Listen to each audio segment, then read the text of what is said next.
medyo okay na may friends and friendship ang aking pakiramdam. Siguro kung mga time lang ng COVID itong pagkasakit ko, wala na. Aspirin at saka losartan, yun lang ang aking gamot naman at vitamins. Yun lang.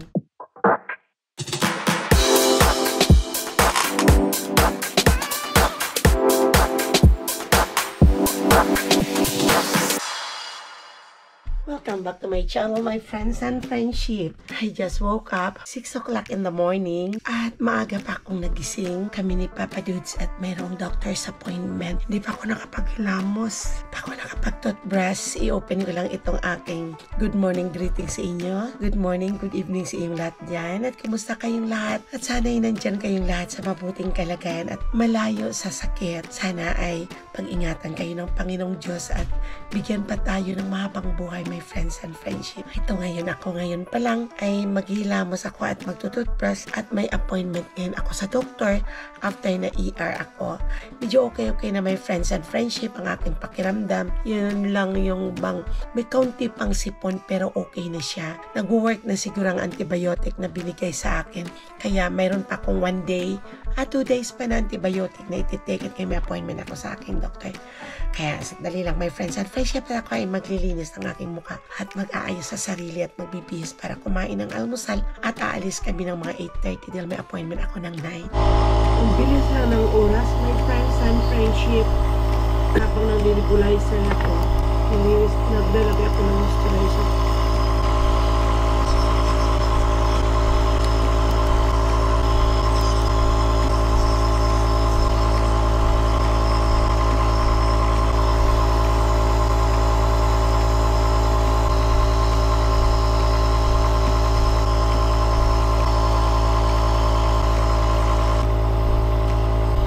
3 hours later. Ayan, nakapagbihis na ako at nakapag-ayos. Kakain na lang ako. Kakain ako my friends and friendship muna ng almusal para makapag-inom ako ng aking gamot.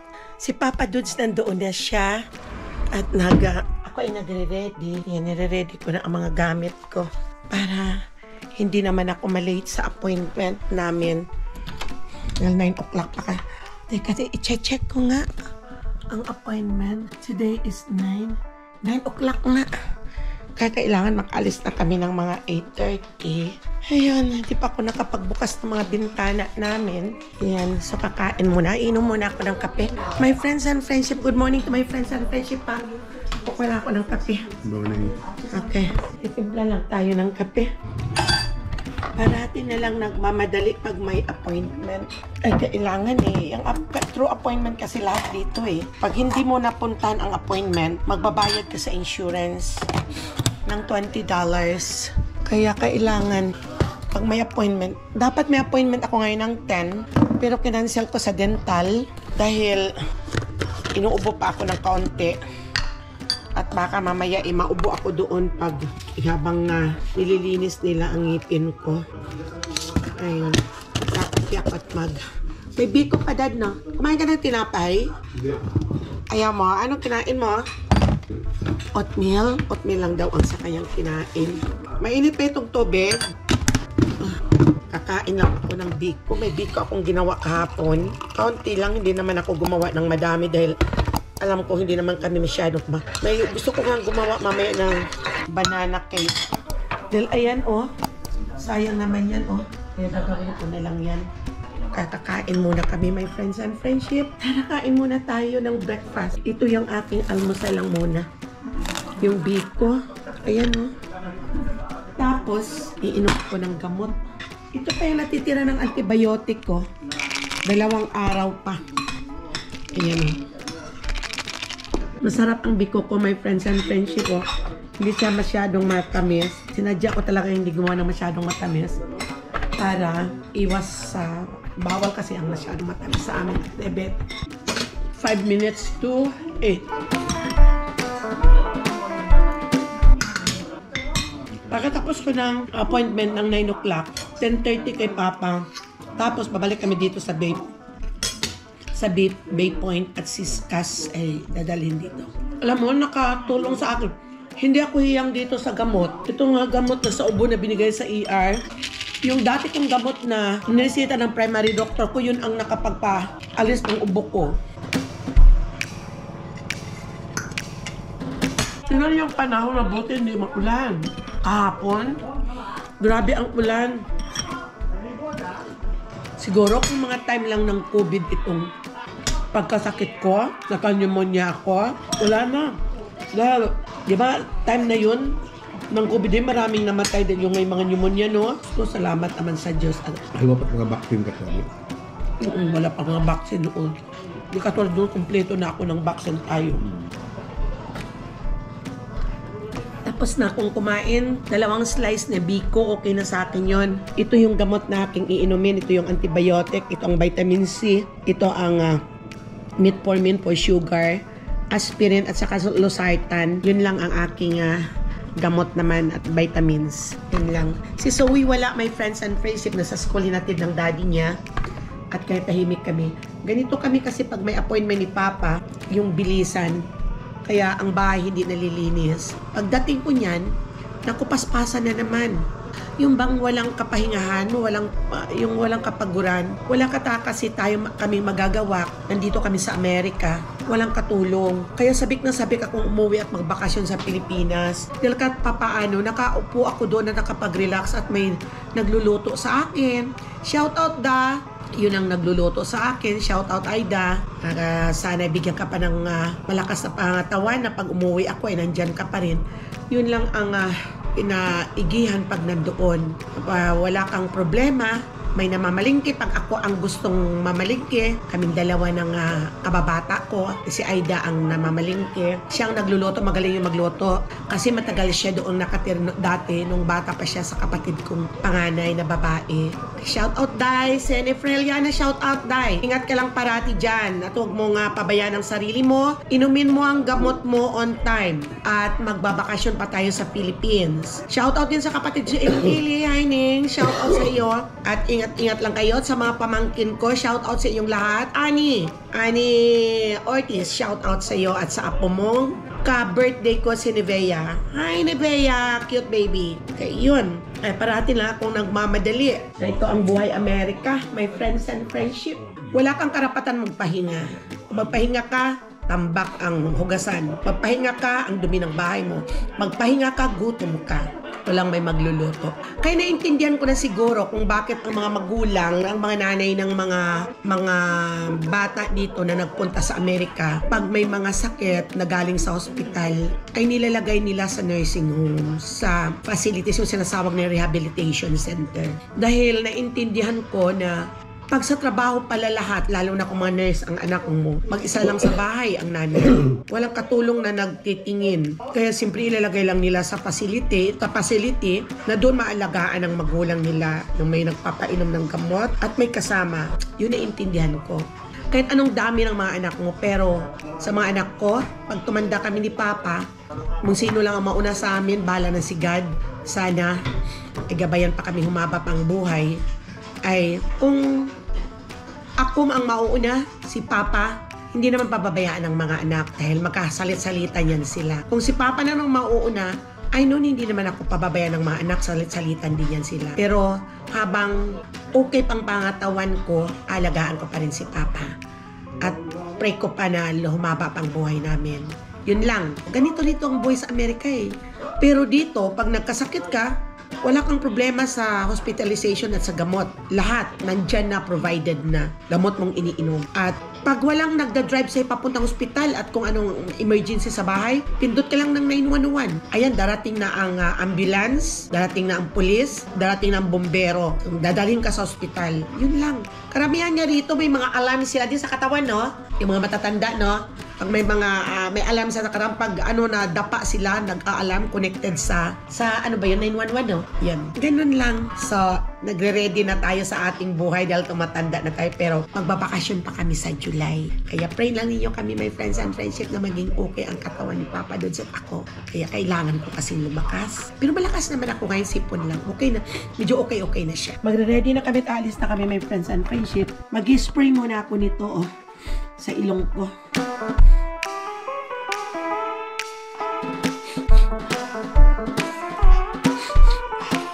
Ito kasi, pag may sipon ka, ni-spray mo sa ilong para hindi babara. Okay? Alright, my friends and friendship.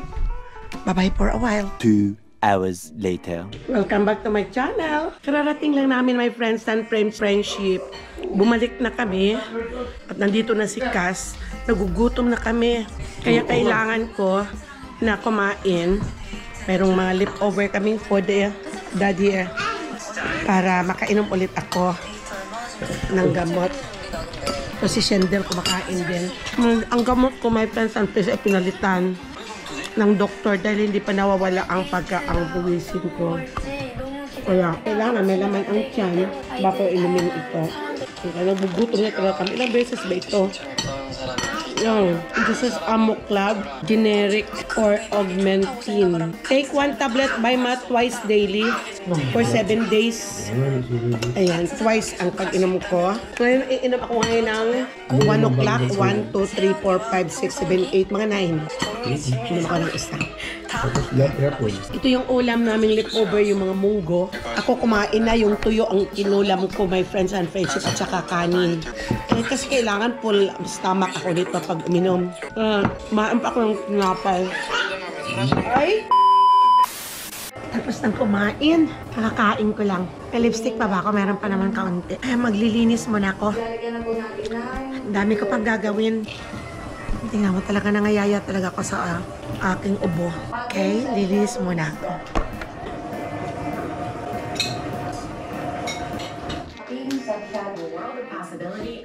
Oh, inaantok na siguro to, my friends and friendship, itong batuta.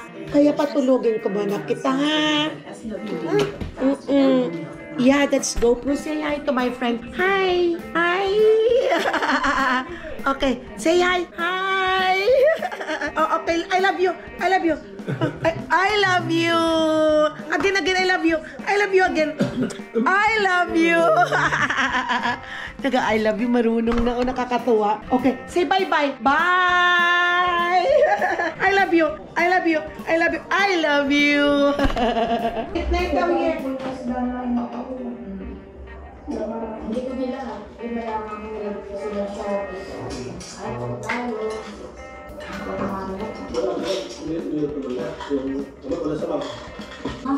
Pinapakain ko siya nito. O, hindi pa kasi ako nakapagluto. Pero kung nakapagluto na ako may sabaw, kumakain ng rice ito at saka sabaw. Sarap!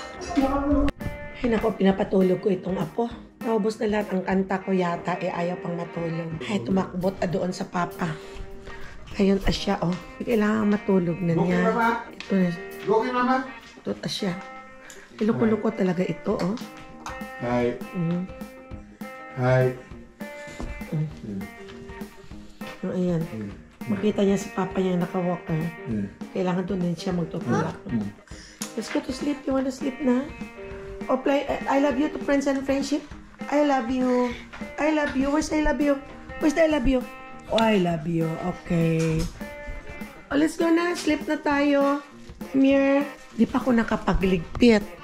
Hindi pa ako nakapaglinis dahil itong bulinggit na to. Kailangan makatulog ito. Mamaya ito. Halika na. Tinatawag ko, ayaw. Doon na siya sa pintuan. Come here now. Let's go na. Yeah, we're not going to Baba. You're gonna sleep. Yeah, let's go now. There is Momo. Oh, come here. Come on. Come on, let's get apple. You want apple? Come here, let's get apple. Oo daw. Let's go, come on. I love you, my friends. I love you. I love you. You want apple? Let's get apple. Let's get apple. Ito niya yung apple. Sabi ko, let's get apple. Okay, you want apple, right? Come here. Oh, no, that's not the... That's not the... Here. Here. You want apple, right? Oh, you want apple? You want apple? Yes? Yes. Okay. Gusto daw niya apple. Say thank you. Thank you. Oh, tastes good? Tastes good? Sweet? Approve? Look. Tamis? Tapos pala to.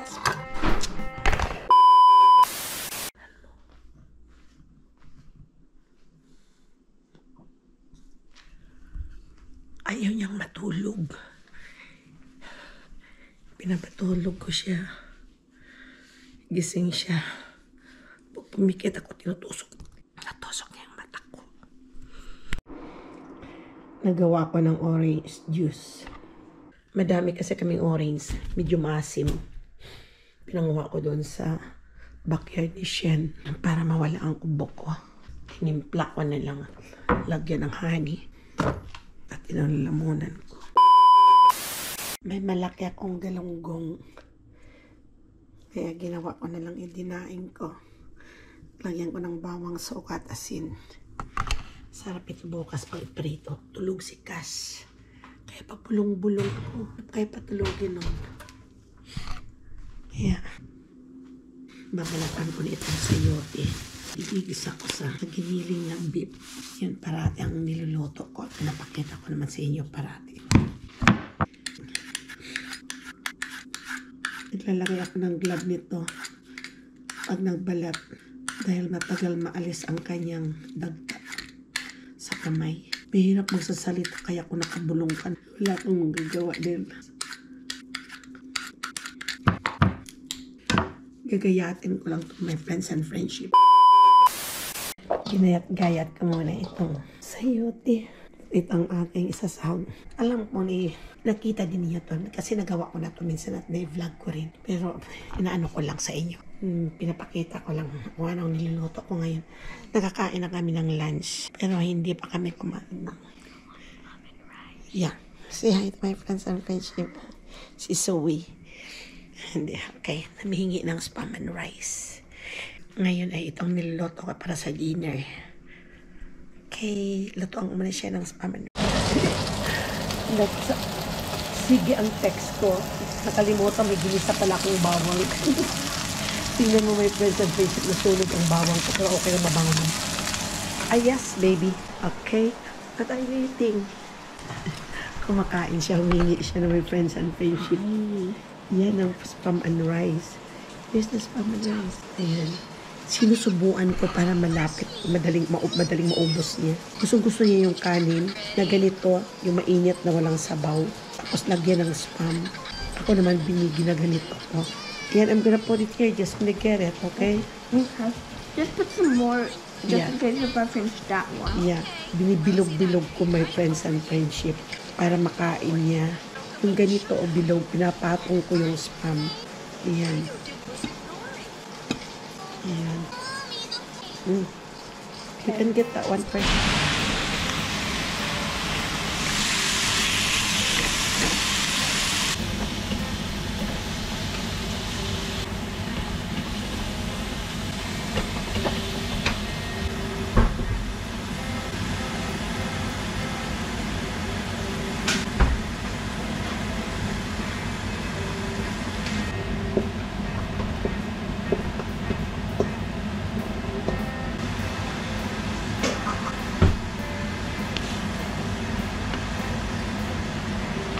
Dati yung pagkagawa ko nito, hindi ko nilagyan ng sabaw, pero ngayon lagyan ko ng kaunti.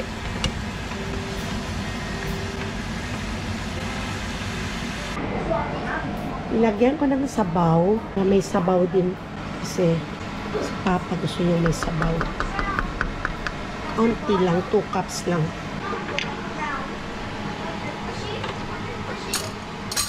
Ang lasa. Matabang ko siya. Lagyan ko ng patis.